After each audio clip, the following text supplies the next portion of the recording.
అందరికీ నమస్తే అండి. మీ కొడుకు ఎలా చనిపోయిండో చెప్పమ్మా అని అడుగుతుండ్రు కొందరు. నా కొడుకు చనిపోవడానికి కారణం వాళ్ళ స్నేహితులే. పరోక్షంగా వాళ్ళే, ప్రత్యక్షంగా వాళ్ళే. అంటే స్నేహితులు ఎట్లా కారణం అంటారా? అది కూడా వివరించి చెప్తాను. నా కొడుకు చదువు కంప్లీట్ చేసుకొని హాస్పిటల్ పెట్టుకొని వాడు ఒక హాస్పిటల్ నడిపించుకుందాము అనుకొని మంచిగా పని చేసుకుంటుండు. అప్పుడు హాస్పిటల్ పెట్టుకున్నప్పుడు మేము ఎప్పటినుంచో వద్దు అన్న స్నేహాలను మానేస్తే ఇలా నాకు ఈ పరిస్థితి రాకపో, నా కొడుకు అర్ధాయుషు ఉండకపో, పూర్ణాయుషుడైతుండే. 10 మందికి సేవ చేసే సేవ చేసే వృత్తిలో ఉన్నాడు. ఆ వృత్తి మంచిగా కంటిన్యూ చేసుకుంటూ కాళ్ళు చేతులు లేని వాళ్ళకు అవయవాలు అమర్చి వాళ్ళు ఆశీర్వదిస్తే వీని ఆయుష్ ఇంకా పెరిగి సంతోషంగా ఉంటుండే. ఇలా ఏ రోజైతే మేము ఆ చెడు స్నేహాలు వద్దు బిడ్డ అన్నప్పుడు మానుకుంటే ఈ పరిస్థితి ఈరోజు మాకు రాకపోవు, నా కొడుకు మాతో సంతోషంగా ఉంటుంది. ఏ కెరీర్కి సంబంధించిన స్నేహాలు ఆ కెరీర్ చేసుకోవాలి. చదువు సంధ్య లేక రోడ్ల మీద తిరిగే వాళ్ళతో తిరిగితే తాగుదాం తిందాం అంటారు. వీని డబ్బులతోనే తాగిండ్రు. పాత కక్షలో కొత్త కక్షలో తాగిన మత్తులోనో వానికి సృహ లేకుండా చేసి నీళ్ళలో పడేసి జారి పడ్డాడని ఒకటి క్రియేట్ చేసిండ్రు. జారి పడ్డాడని వాళ్ళు చేసి తప్పించుకున్నారు. కానీ ఈ తల్లి మనసు వినదు. అది తప్పు వాళ్ళు చెప్పింది. ఒకవేళ నిజంగానే ప్రమాదవశాత్తు తాగిన మత్తులో జారి పడితే ఎంబడే మాకు ఫోన్ చేస్తారు. చెయ్యలే. జారి పడ్డాక 2 గంటల వరకు కూడా మాకు ఫోన్ చేయలేరు. నేను నా కొడుకు ఫోన్ చేసినాక 2 నిమిషాలకు వాళ్ళ ఫోన్లోకి వెళ్ళి నా చిన్న కొడుకు ఫోన్ చేసిండ్రు. నా కొడుకు ఫోన్లు ఎత్తలే. నా ఫోన్లోకి వెళ్ళి నా కొడుకు ఫోన్ పోయేది చూస్తుండ్రు. చూసి అప్పుడు నా ఫోన్ ఎత్తక వాళ్ళ ఫోన్లోకి వెళ్ళి నా చిన్న కొడుకు ఫోన్ చేసిండ్రు.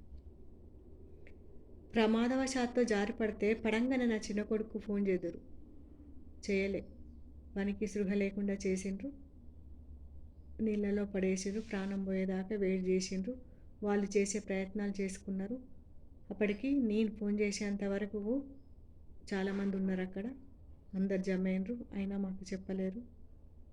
మేము ఫోన్ చేస్తే దాకా కూడా మాకు తెలియని విషయము.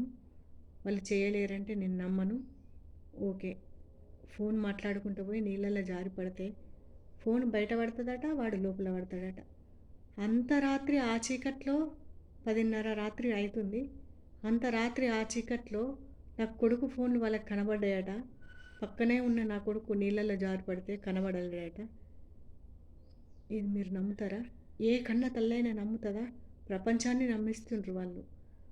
వాళ్ళు ఎవరికైతే చెప్పి నమ్మిస్తుండ్రో వాళ్ళందరూ నమ్ముతుండ్రు. నమ్మి ప్రమాదవశాత్తునే జారిపడ్డాడని చెప్తుండ్రు. నేను కన్న తల్లిని, నన్ను నమ్మించలేరు వాళ్ళు. వాళ్ళ గురించి నాకు తెలుసు. వాళ్ళ గొడవల గురించి తెలుసు. వాళ్ళ ప్రతి విషయం నాకు తెలుసు. చిన్నప్పటి నుంచి నా కొడుకు అన్నీ నాకు చెప్తుండు. నేను వింటున్నా, వాళ్ళని అవాయిడ్ చేస్తున్నా. అసలు వాళ్ళు మాట్లాడుతుండ్రని నేను అనుకుంటలేను. చనిపోకముందు 6 నెలల నుంచే నా కొడుకు వాళ్ళతో మాట్లాడతలేడు. మళ్ళీ అదే రోజు వాళ్ళతోనే ఉన్నాడు. అక్కడే వాళ్ళతో పోయే చనిపోయిండు. ఆ ప్లేస్లో ఆ మాట్లాడని అబ్బాయే ఉన్నాడు అన్న సంగతి నాకు అప్పుడే తెలిసింది. అంతకుముందు నాకు తెలియదు. నేను ఎట్లా నమ్ముతానండి? పరోక్షంగా ప్రత్యక్షంగా స్నేహమే. ఈ ఈ కలుషితమైన స్నేహమే. నిజాయితీ గల స్నేహం లేదు. ఒకవేళ వాళ్ళు ఏం చేయనోళ్ళైతే మేము ఇంత పెద్ద నిందలు వేస్తే వాళ్ళు ఏం చేయాలి? సరే, ఆ రోజు నాతో పాటు వాళ్ళు కూడా ఏడవాలి. మేము చంపలేదు, చంపినట్టయితే తర్వాత మాకు ఏ శిక్ష వేస్తారో ఆ శిక్ష వేయండి, మేము అనుభవిస్తాము అన్ని తేలినాక. కానీ ఈరోజు నా ఫ్రెండును మేము అంతిమయాత్రకు రావాలి, మేము చూడాలని వాళ్ళు పగడ్బందీగా మా నుంచి ఏమన్నా భయాలుంటే సెక్యూరిటీతోని వాళ్ళు వచ్చేవాళ్ళు, చూసేవాళ్ళు. వాళ్ళ పేరెంట్స్ని తీసుకొని వచ్చేవాళ్ళు. రాలేదు, చూడలేదు. ఇప్పటి వరకు కూడా, ఈ రోజు వరకు కూడా రాలే. వాళ్ళు రాలే, వాళ్ళ పేరెంట్స్ రాలే, మమ్మల్ని పలకరించలే. నేనెట్లా నమ్ముతా? వాళ్ళకి మా క్లోజ్ ఫ్రెండ్ మేమెందుకు చంపుకుంటాము అంటే, మీరు చంపుకోనోళ్ళైతే మీరు రావాలి. ఇగ కనబడ్డాడు గదా! అంతిమయాత్రకు రాని వాళ్ళు మీరు నిజమైన స్నేహాలా? సరే అప్పటినుంచి ఇప్పటి వరకు గూడా ఆంటీ వాడు మా స్నేహం నిజమే మేము 1 ఇయర్ నుంచో, 6 నెలల నుంచో మాట్లాడుకుంటలేం. కానీ మీకు తెలవది మేము కలుసుకున్నాం, మేము మాట్లాడుకున్నాం. మా ఫ్రెండ్‌ని మేమెందుకు చంపుకుంటాం? మీరు మీరు మీరు మీ అనుమానాలు మీకుండొచ్చు కానీ, మేము చేయలేమని మీరు ఒక్క మాట గూడా ఇప్పటి వరకు అన్నారా? అనలేదు. ఎందుకంటారు మీరు? చేసిందంతా చేసేసిండ్రు. ఇగ అనరు. ఇగో ఇట్లాంటి స్నేహం అండి. నా కొడుకు ఎలా చనిపోయిండంటే ఇట్లాంటి స్నేహాల వల్ల చనిపోయిండు. ఈ ఇయ్యాల అప్పుడు మేమెప్పుడైతే ఆ చెడు వద్దు బిడ్డ అని చెప్పినప్పుడు వింటే, ఆ స్నేహాన్ని వాడు అప్పుడే కట్ చేసుకుంటే, ఇయాల నా కొడుకు అర్ధాయుష్కుడు కాకపోవు. అందుకోసమే ఇది నా ప్రయత్నం. నా కొడుకు జరిగిన అన్యాయం, నేను పడుతున్న బాధ ఇంకెవరికి జరగకూడదు. అదే ఎవరికి జరగకూడదు అన్న ప్రయత్నమే నేను చేస్తున్నానండి. మీరు నన్ను తప్పుగా అర్థం చేసుకోకుండ్రి. నా కొడుకు ఇయాల ఒక చిన్న డాక్టర్‌గా ఉండి 10 మందికి అవయవాలు అమర్చి, ఆ వృత్తిలో వాడు సంతోషంగా ఉంటుండే. నా కొడుకు మంచి పని చేస్తున్నాడని తృప్తి పడదు. ఇప్పుడు గూడా వాని ద్వారా ఇట్లాంటి స్నేహాలు వద్దు అని నేను నా కొడుకు కోసమే ఈ ప్రయత్నం గూడా చేస్తున్నాను. కనీసం ఇవన్నీ విని నా కొడుకులాంటి మనస్తత్వం ఉన్నవాళ్ళు స్నేహాన్ని నమ్మి వాళ్ళెంబడ తిరిగి మోసపోయిన వాళ్ళు, నా కొడుకులాంటి గుణం ఉన్నవాళ్ళు మార్ మార్చుతారు, మార్చగలుగుతారు, మారుతారు అన్నదే నా ప్రయత్నం. అవతల వాళ్ళున్నారు చూడండి, అలాంటి వాళ్ళు మారరు. మారతారని నమ్మకం నాకు లేదు. ఎందుకంటే వాళ్ళది అప్పటి మట్టుకున్న స్నేహమే. తిని తాగినంత సేపు ఎంజాయ్ చేసినంత స్నేహమే.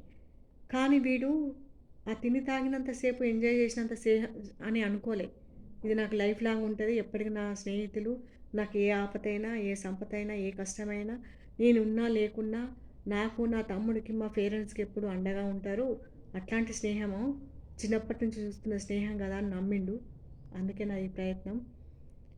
వాడొకట డాక్టర్‌గా వృత్తి చేసుకుంటూ వాళ్ళకి కాళ్ళు లేని వారికి కాలు పెట్టి అవయాన్ని ఎట్లా అమర్చి వాళ్ళని నడిపించే స్థాయికి ఎదిగి వాళ్ళు నడుస్తుంటే వీడు సంతోషపడి వాళ్ళ దీవెనలు అందుకుంటుండే. అప్పుడు మేము సంతోషపడదాము. ఇప్పుడు గూడా నా కొడుకు జీవితంలాగా ఇంకో కొడుకు జీవితం మారగూడదు. అట్లా నా కొడుకు మోసపోయినట్టు మీరు పోగూడదు. మీలో నా కొడుకులాంటి మనస్తత్వం ఉన్నవాళ్ళు మారే అవకాశాలు ఉంటాయని నేను ఈ ప్రయత్నం చేస్తున్నా. మారితే ఆ వృత్తి చేసి అట్లా నా కొడుకు ఎంత సంతోషంగా ఉంటుండెనో వాని సంతోషాన్ని చూసి మేమెట్లా సంబరపడదుమో, ఇప్పుడు నా కొడుకు జీవితాన్ని ఒక ఉదాహరణగా తీసుకొని మీలో కొంతమందైనా మార్పు వస్తే నా కొడుకు ఆత్మ సంతోషపడుతది. నేను సంతోషపడతా. నిజంగానే నా కొడుకు ఆత్మకు మాట్లాడే శక్తి ఉంటే నేనిప్పుడు మీ ముందు మాట్లాడిచ్చేదాన్ని. ఈ జరిగిన అన్యాయాన్ని మీకు వివరించి చెప్పేటోడు. నా కొడుకు గుణమేంటిదో, నా కొడుకు మనసేంటిదో, వాని మనస్తత్వం ఏంటిదో పూర్తిగా తెలిసిన నేను ఈ అమ్మను. దయచేసి అర్థం చేసుకోండి మా బాధని. అందుకోసమే నా ఈ ప్రయత్నం. ఎలా చనిపోయిండు, ఎందుకు చనిపోయిండు అని అడుగుతున్న దానికి సమాధానం మీకు దొరికిందని నేను అనుకుంటున్నాను. నిజంగానే నేను ఆస్తిపరంగా ఉన్నదాన్నైనా, పలుకుబడి ఉన్నదాన్నైనా, పరపతి ఉన్నదాన్నైనా ఇప్పటికీ చేసిన వాళ్ళకి నేను శిక్ష పడేలా చేసేదాన్ని. అది నా వల్ల కావట్లేదు. నేను చేయలేకపోతున్నాను. కనీసము నా కొడుకు లాంటి జీవితాలు కొందరినన్నా కాపాడదామనే నా ఈ ప్రయత్నం. అంతే తప్ప ఇంకేం లేదు. అర్థం చేసుకోండి దయచేసి ప్లీజ్.